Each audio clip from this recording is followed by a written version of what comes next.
Welcome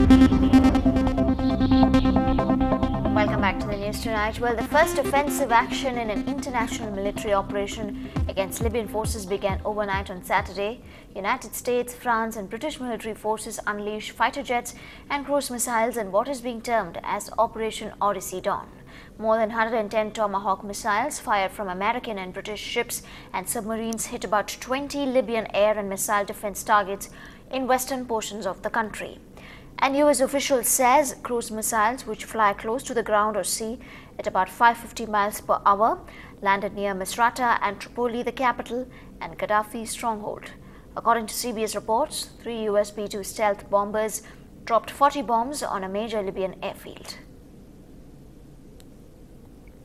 And reports say French aircrafts have destroyed 4 Libyan tanks in airstrikes to the southwest of Benghazi. The operation to halt Colonel Gaddafi's advance on rebel forces involved around 20 planes and an area of 100 kilometers by 150 kilometers around the eastern rebel stronghold of Benghazi. And Libyan forces on the ground retaliated to the airstrikes.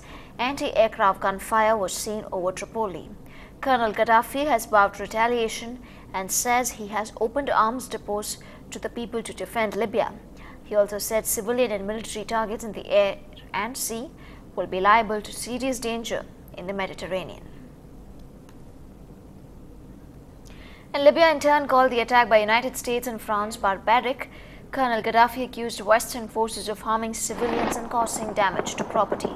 According to Reuters, a Libyan agency has said that 48 people have been killed and 150 injured in the attacks.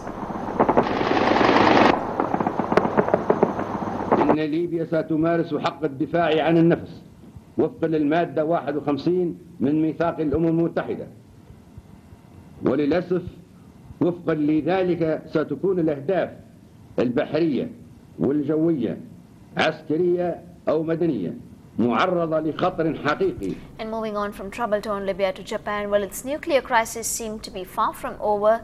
The pressure inside one of the reactors at the Fukushima nuclear plant has started to rise once again from this morning, but it is now said to be stable. Operators would have had to release some of the radioactive gases into the environment in order to lessen the pressure.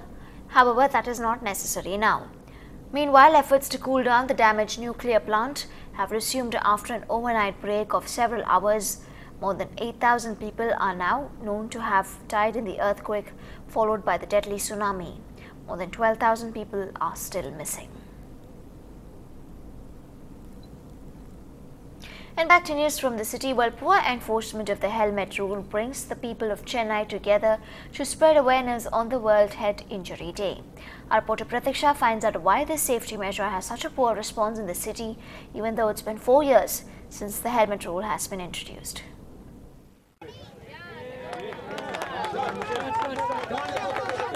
Not the usual stream of morning walkers.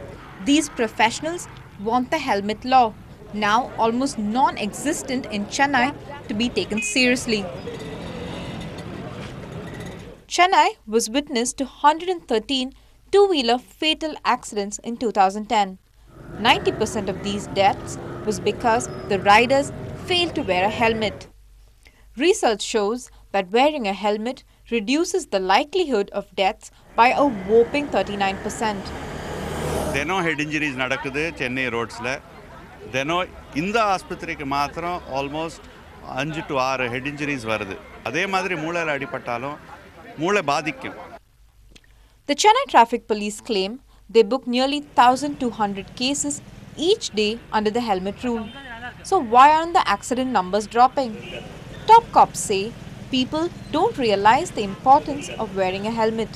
With the number of vehicles on the road increasing every day and the fine being a meager 100 rupees, the cops say they're helpless.